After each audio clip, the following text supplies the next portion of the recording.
Sam Seder, Emma Vigeland on the Majority Report.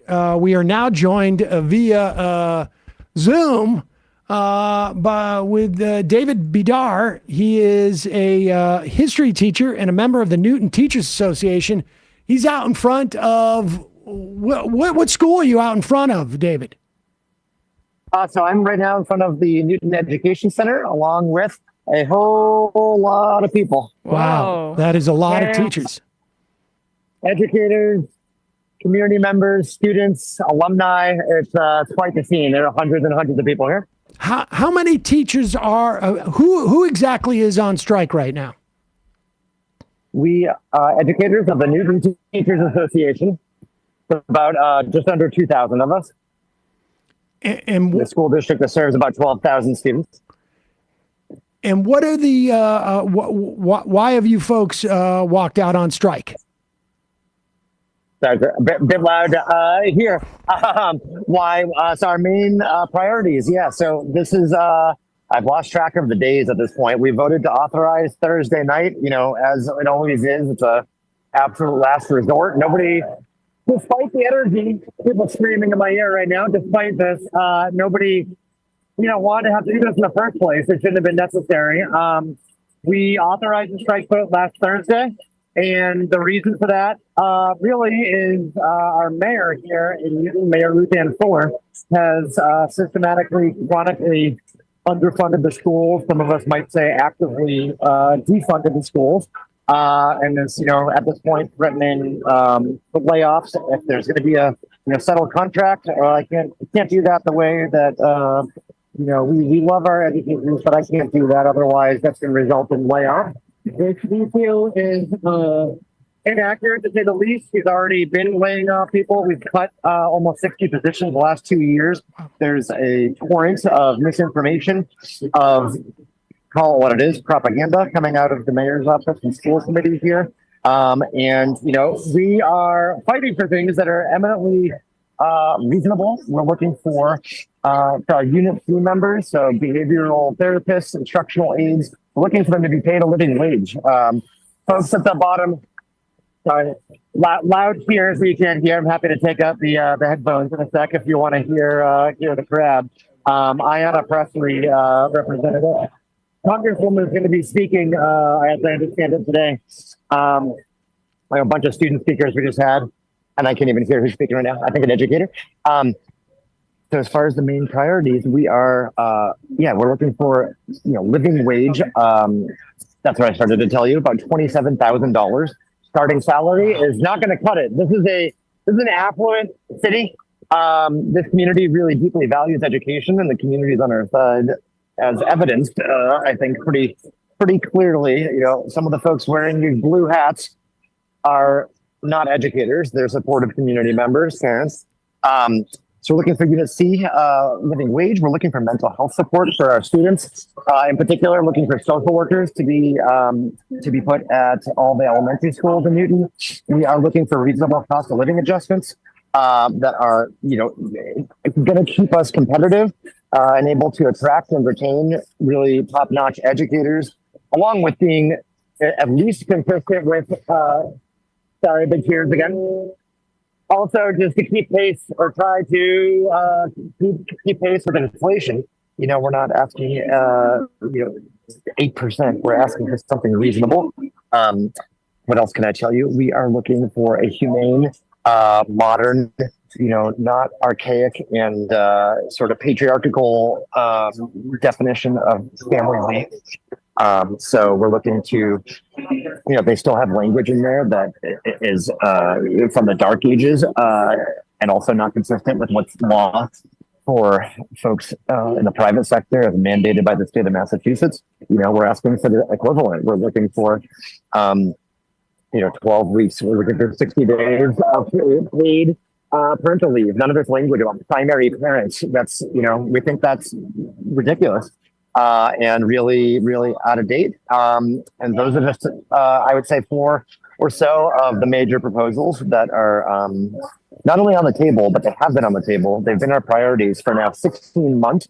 We've been, bargaining or trying to bargain since October of 2022. Wow. So the fact that even just now, the fact that we're just now getting them to talk about things on the margins and not actually dig into the meat of anything tells us that, they're not serious about actually negotiating. What they're trying to do, it seems pretty apparent to most people in the community here, is, wait us out, war of attrition, try to, starve our union with awful fines, the likes of which the state of Massachusetts has never seen before. And, we've been pretty consistent about that. Good luck. It's not going to work. There's absolutely zero chance. Keep your headphones in because that's doing a good job. We can't really, Okay. It doesn't sound too loud to us. We can obviously see everybody behind there. There's a lot of support from the community. Yeah. And, I'll try to give you a sense.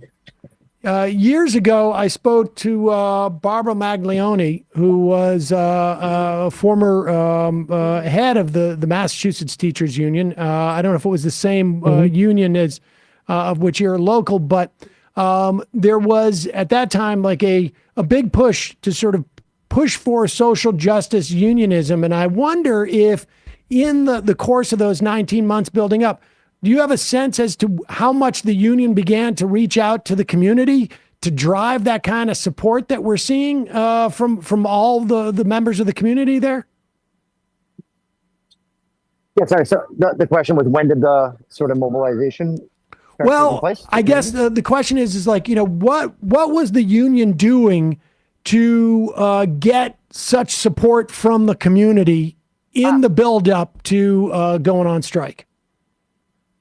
Sure. Sorry, it's hard to hear on my end. So, a variety of things. One of the big ones that I and several other folks were involved with was kind of joining with some of the Newton parents. Yeah, we sort of very organically, grassroots, formed what is now called the Parent Educator Collaborative. Some people call it the PEC, the PEC. I thought it was going to be PEC. People call it the PEC. But it's a collaborative that is really a pretty awesome model, and I have friends, educators in other districts that want to apply this to their districts. Hopefully not for this situation, because hopefully, all my friends can avoid this where they teach and have, city leadership that is more competent, I guess, than ours currently. But people with the instruments here are quite loud. So that was a major thing, was working with parents locally. We have been very transparent throughout the process, laying out, look, this is what we're looking for. This is what our bargaining proposals have been, continue to be. Give you a quick sense. That was a big moment there. Attempt to multitask here. You're doing great. We've actively solicited parent support, as well as, I wonder if this is Diana Presley. Somebody's getting a really big ovation here. As I said, we've been very transparent, publishing, our priorities. Just this past weekend, people are asking, well, so where are the differences? What are the actual discrepancies in terms of the dollar amount? So we published all that stuff. It's been very, very open, very clear. We've had silent observers. I did it once myself the other day to get a sense of how it was in the in the room. Doesn't seem like, again, there's particularly a lot of goodwill or desire to take this seriously on the other side. But yeah, as far as mobilization, yeah, thank you. Likewise. Some of the major things that we've been really fortunate to have happen are that our students, alumni, parents, are kind of operating in their own grassroots ways, but also getting in touch with us. Not so much. So there's a group of current students that we're speaking today that are doing it independently, because obviously we're not really talking directly to our current students, although I'm seeing a lot of mine from this year out here and saying hi.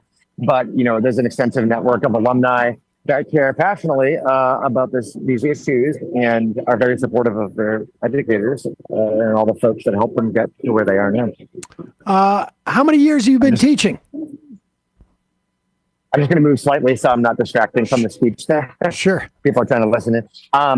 So this is my 17th year at Newton North High School, teach history, including, and I was just about to start this in my U.S. history classes, the labor movement. So, we had just started an AP U.S. history, I think, that Thursday before we took the strikes vote, Thursday night. Started the Gilded Age and said, I was very upfront with my students, just saying, like, this is going to be a very instructive time for you. Pay attention.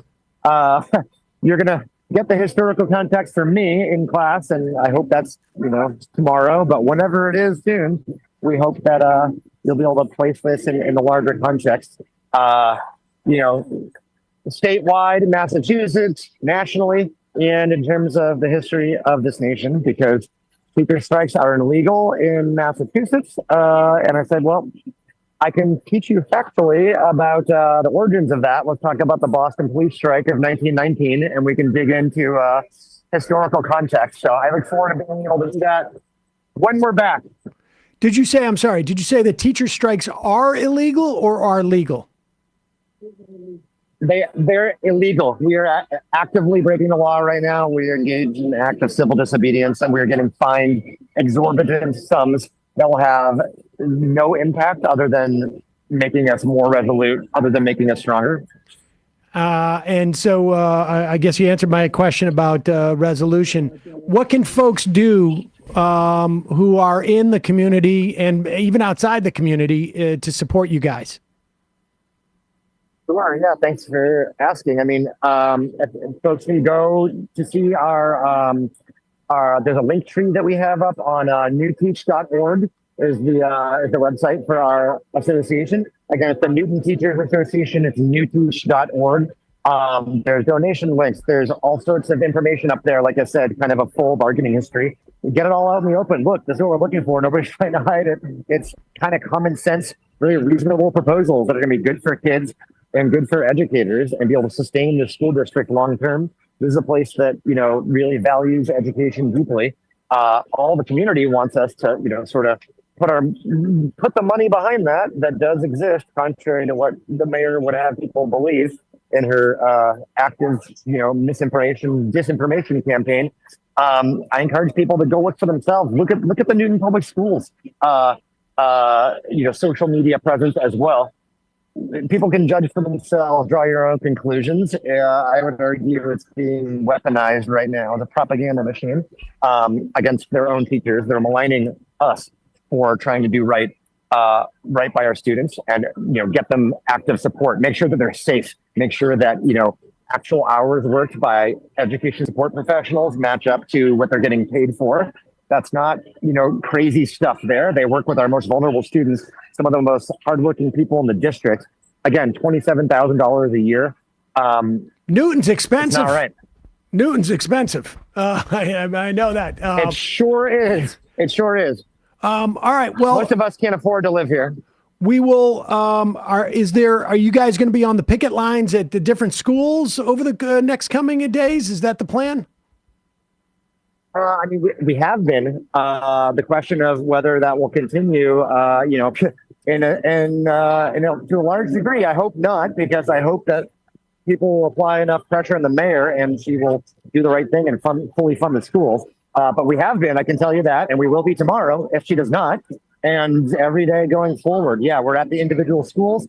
Some schools have kind of joined together because Newton's, pretty big, pretty spread out. We have 20-something, schools, with all elementary schools and 4 middle schools and 2 high schools. I teach in Newton North, about 2,000 kids. Similar, I believe, in the South. And sorry, another big round of applause here. So, some of us have kind of joined forces, like these 3 schools at a certain point in the picket lines. But we've had, like I said, massive support here every day. Parents bringing, food, hot chocolate, coffee. It's really wonderful to see. There's a lot of energy and empowerment, but I just want to be clear that it's not, it's not a party. Like, we're pretty appalled at the behavior of the mayor and the school committee. They have rejected every single one of our proposals. For me, that's not negotiation. So we'll be here if we have to be, but hopefully it won't be lasting much longer. They just need to step up and do the right thing. Leaders are elected to lead, so time to lead. David Bedar, history teacher, member of the Newton Teachers Association. Thanks so much for your time today. Really appreciate it. We'll put links to newteach.org and the resources link tree that you have there. And good luck. And we will hopefully we can follow up with you soon. Thank you so much for having me. Really appreciate it.